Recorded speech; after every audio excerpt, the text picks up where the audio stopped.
Et si je vous révélais que la bonté, cette valeur que nous chérissons tous, pourrait être votre pire ennemi dans un monde où le pouvoir décide de tout? Oui, vous avez bien entendu. Être trop bon peut vous coûter cher, voire tout vous faire perdre. Ça vous choque? Ça devrait. Nicolas Machiavel, ce génie provocateur de la Renaissance, nous a laissé un message qui dérange encore aujourd'hui.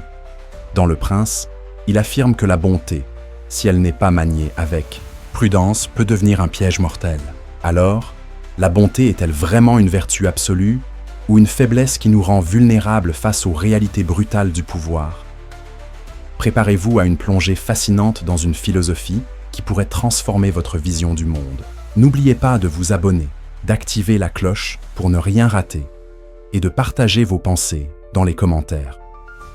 Embarquons ensemble dans cette réflexion.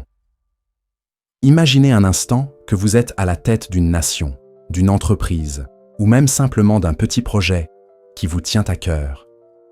Vous voulez être juste, bienveillant, aimé de tous. Vous pensez que votre bonté inspirera la loyauté, le respect et la coopération.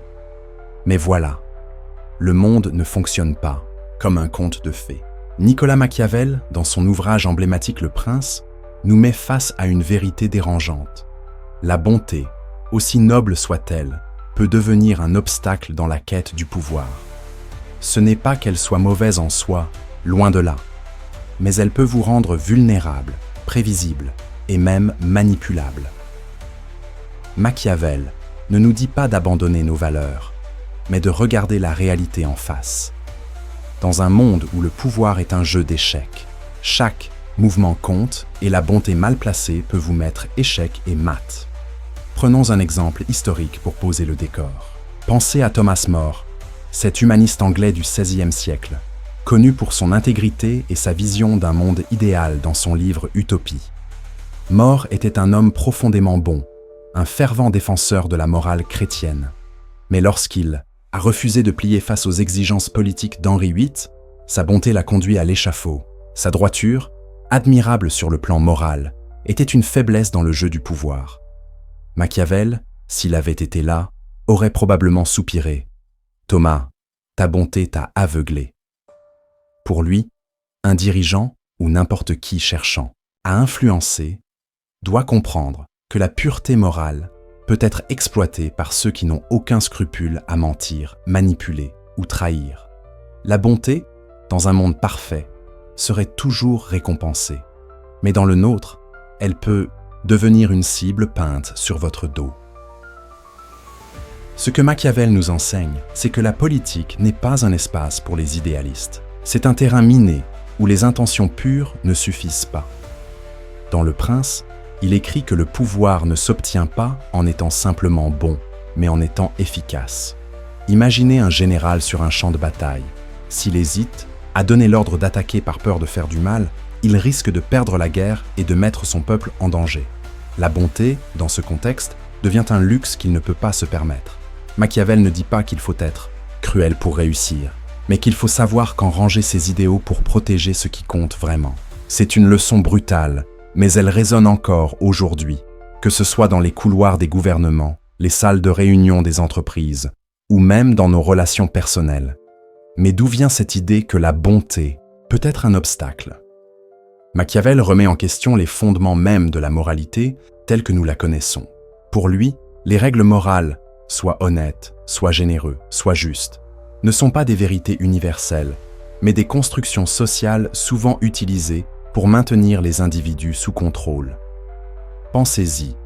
Depuis l'enfance, on nous apprend à bien nous comporter, à suivre des normes qui favorisent l'harmonie sociale. Mais dans un contexte de pouvoir, ces normes peuvent devenir des chaînes. Un dirigeant qui se plie aveuglément à ses attentes risque de perdre sa capacité à agir avec audace. Prenons un exemple moderne. Un PDG confronté à une crise financière doit parfois prendre des décisions impopulaires, comme réduire les effectifs pour sauver son entreprise. S'il hésite par peur de sembler méchant, il pourrait condamner toute l'organisation. Machiavel nous dirait « La bonté est un outil, pas une obligation ». Un bon dirigeant sait l'utiliser stratégiquement, comme un peintre choisit ses couleurs pour créer une œuvre. Un des concepts les plus célèbres et les plus mal compris de Machiavel, c'est qu'il vaut mieux être craint qu'aimé. Attention, il ne prône pas la tyrannie gratuite. Ce qu'il explique, c'est que l'amour des autres est volatile. Les gens peuvent vous adorer aujourd'hui et vous tourner le dos demain, dès que leurs intérêts changent. La crainte, en revanche, est plus stable. Pensez à un professeur dans une classe turbulente. S'il est trop gentil, les élèves risquent de ne pas le respecter et de profiter de sa bienveillance. Mais s'il impose des règles claires et montre qu'il ne tolérera pas le désordre, il gagne une autorité durable. Machiavel applique ce principe au pouvoir politique. Prenons un exemple concret. Angela Merkel, chancelière allemande pendant 16 ans, n'était pas toujours perçue comme chaleureuse ou aimable. Pourtant, sa fermeté et sa capacité à prendre des décisions difficiles, comme pendant la crise des migrants en 2015, lui ont valu un respect durable, même de ceux qui ne l'appréciaient pas. La bonté excessive, en revanche, peut mener à une perte de respect, et avec elle, une perte de contrôle. Mais alors, la bonté n'a-t-elle aucune place dans le pouvoir? Pas du tout. Machiavel n'est pas un cynique qui rejette complètement la vertu. Ce qu'il propose, c'est une vision nuancée. Un dirigeant doit être un caméléon, capable de passer de la compassion à la fermeté, de la générosité à la ruse, selon les besoins du moment. Prenons l'exemple d'Alexandre le Grand, une figure que Machiavel admirait. Alexandre savait se montrer généreux, partageant ses richesses avec ses soldats pour s'assurer leur loyauté. Mais il n'hésitait pas à user de brutalité pour écraser ses ennemis ou consolider son empire. Cette flexibilité, cette capacité à naviguer entre la lumière et l'ombre, est ce qui fait un grand leader. La bonté, pour Machiavel, n'est pas une faiblesse en soi, mais elle le devient si elle vous rend prévisible. Un dirigeant trop attaché à sa bonté risque de devenir une marionnette entre les mains de ceux qui savent manipuler. Ce qui rend la pensée de Machiavel si percutante, c'est qu'elle nous oblige à regarder la nature humaine sans filtre. Nous voulons tous croire en un monde où la bonté triomphe, où les gentils finissent toujours par gagner. Mais l'histoire nous raconte une autre histoire. Prenons Jules César. Il était aimé du peuple romain pour ses gestes de clémence et sa générosité. Pourtant, c'est cette même clémence qui a permis à ses ennemis de conspirer contre lui, menant à son assassinat. Machiavel aurait vu dans César un exemple de ce qu'il dénonce. Un dirigeant qui, par excès de bonté, a sous-estimé la menace de ceux qui l'entouraient. La leçon ? La bonté doit être tempérée par la prudence. Un leader doit savoir quand tendre la main et quand brandir l'épée. Cette idée s'applique aussi à notre époque. Pensez à des figures comme Elon Musk ou Jeff Bezos. Ils ne sont pas toujours perçus comme des modèles de vertu, mais leur capacité à prendre des décisions audacieuses, parfois controversées, leur a permis de bâtir des empires. Musk, par exemple, n'hésite pas à bousculer les conventions, que ce soit en défiant les régulations ou en prenant des risques financiers colossaux. Est-il bon au sens traditionnel? Pas toujours. Mais il est efficace, et c'est ce que Machiavel valorise. Dans un monde où la compétition est féroce, la bonté mal gérée peut vous faire perdre votre place au sommet. Cela ne veut pas dire qu'il faut devenir impitoyable, mais qu'il faut savoir quand mettre ses émotions de côté pour agir dans l'intérêt du plus grand nombre. Mais comment appliquer ces idées dans nos vies quotidiennes? Car, soyons honnêtes, nous ne sommes pas tous des princes, des PDG ou des généraux. Pourtant, nous jouons tous, à notre échelle, un jeu de pouvoir. Que ce soit au travail, dans nos relations, ou même dans nos passions, nous devons parfois choisir entre être bon et être efficace. Imaginez que vous êtes en charge d'un projet d'équipe. Un collègue ne fait pas son travail, ce qui met tout le groupe en péril. Votre instinct vous pousse à être compréhensif, à lui donner une autre chance. Mais si cette indulgence met en danger le projet, Machiavel vous dirait « Agis avec fermeté, montre de l'empathie, mais ne sacrifie pas l'objectif commun. » La bonté doit être stratégique, pas aveugle. C'est une leçon qui peut transformer notre façon de naviguer dans les défis de la vie. Machiavel va encore plus loin en explorant la perception de la bonté. Pour lui, ce qui compte souvent plus que la bonté elle-même, c'est l'image que vous projetez. Un dirigeant doit être un maître de l'apparence. capable de sembler vertueux tout en étant prêt à agir autrement si nécessaire. Prenons l'exemple de Franklin D. Roosevelt, président des États-Unis pendant la Grande Dépression et la Seconde Guerre mondiale. Roosevelt était perçu comme un leader compatissant, proche du peuple, grâce à ses discours radiophoniques chaleureux. Mais dans l'ombre, il prenait des décisions pragmatiques, parfois controversées, pour maintenir la stabilité de son pays. Machiavel aurait applaudi. Roosevelt savait utiliser l'image de la bonté comme un outil pour renforcer son pouvoir, tout en agissant avec réalisme quand la situation l'exigeait. Ce paradoxe de la bonté nous pousse à nous interroger sur nous-mêmes. Sommes-nous prêts à accepter que la moralité, telle que nous l'avons apprise, peut parfois être un frein? Sommes-nous capables de regarder au-delà des idéaux pour voir la réalité brute du monde? Machiavel ne nous donne pas des réponses faciles, mais il nous offre une lentille pour comprendre les dynamiques du pouvoir. Dans un monde parfait, la bonté serait toujours récompensée, mais dans le nôtre, elle doit être maniée comme une arme précieuse, utilisée au bon moment et avec prudence. Un dirigeant, ou même une personne ordinaire, doit savoir quand être compatissant et quand être ferme, quand tendre la main et quand serrer le poing. Ce qui rend Machiavel si pertinent aujourd'hui, c'est que ses idées s'appliquent à tous les domaines où le pouvoir est en jeu. Prenons le monde des réseaux sociaux, par exemple. Sur des plateformes comme YouTube ou Instagram, la bonté, ou du moins son apparence, est souvent utilisée pour gagner des abonnés et de l'influence. Les créateurs qui projettent une image de générosité ou d'authenticité attirent les foules. Mais derrière cette façade, beaucoup adoptent des stratégies machiavéliques. Ils planifient leurs publications, choisissent leurs collaborations avec soin et savent quand prendre position pour maximiser leur impact. Ils ne sont pas méchants, mais ils comprennent que l'image de la bonté est un outil, pas une fin en soi. Machiavel aurait adoré analyser l'ère des influenceurs. Mais revenons à une question plus profonde. Pourquoi la bonté est-elle si séduisante? Et pourquoi est-elle si dangereuse? La réponse réside dans la nature humaine. Nous sommes attirés par la bonté parce qu'elle promet la sécurité, la confiance, la coopération. Mais cette même nature humaine est aussi marquée par l'ambition, la jalousie et la compétition. Machiavel, en observant les intrigues de la Renaissance italienne, a compris que les gens ne sont pas toujours ce qu'ils semblent être.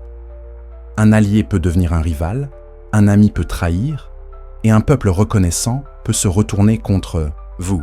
C'est pourquoi il insiste sur l'importance de l'adaptabilité. Un dirigeant qui s'accroche à la bonté comme à une bouée de sauvetage risque de couler quand la tempête arrive. Prenons un exemple tiré de la fiction, car parfois, les histoires illustrent mieux les vérités humaines. Dans Game of Thrones, Ned Stark est l'incarnation de la bonté et de l'honneur. Il croit en la justice, en la vérité et en la loyauté. Mais dans le monde impitoyable de Westeros, sa droiture le conduit à sa perte. Machiavel aurait vu en Ned un avertissement. Un homme bon, mais incapable de s'adapter aux réalités du pouvoir. À l'inverse, des personnages comme Tyrion Lannister survivent grâce à leur ruse, leur capacité à lire les intentions des autres et à agir en conséquence. La fiction ici reflète la réalité.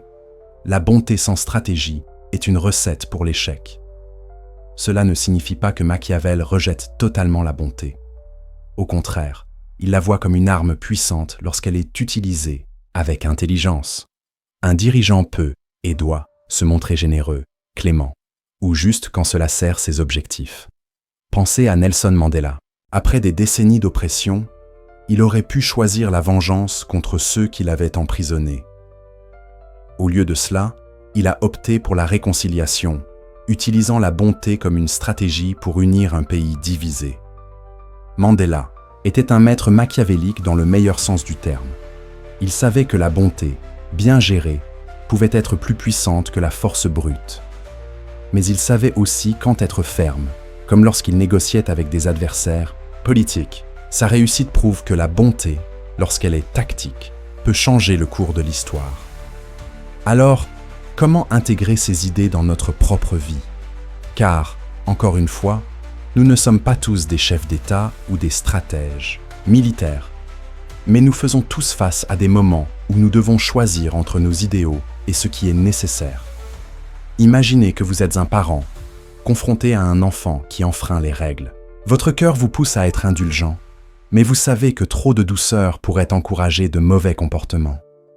Machiavel vous dirait « Trouve l'équilibre, montre de l'amour, mais impose des limites ». Cette leçon s'applique partout, dans les amitiés où trop de générosité peut mener à l'exploitation, au travail où trop de gentillesse peut vous faire passer pour faible, ou même dans nos luttes personnelles où trop d'idéalisme peut nous empêcher d'avancer. En fin de compte, Machiavel nous invite à repenser notre relation avec la bonté.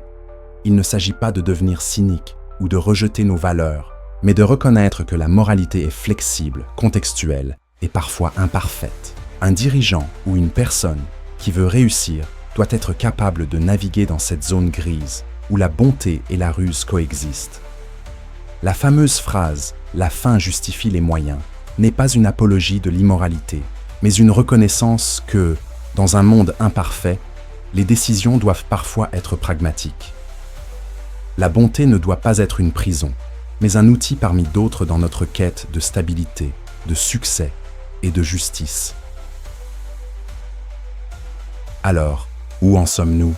Sommes-nous prêts à accepter que la bonté, aussi belle soit-elle, peut être un frein si elle n'est pas utilisée avec sagesse?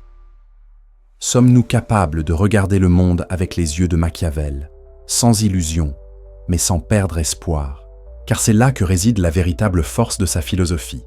Elle ne nous demande pas d'abandonner nos idéaux, mais de les manier avec intelligence. La prochaine fois que vous serez face à une décision difficile, posez-vous cette question.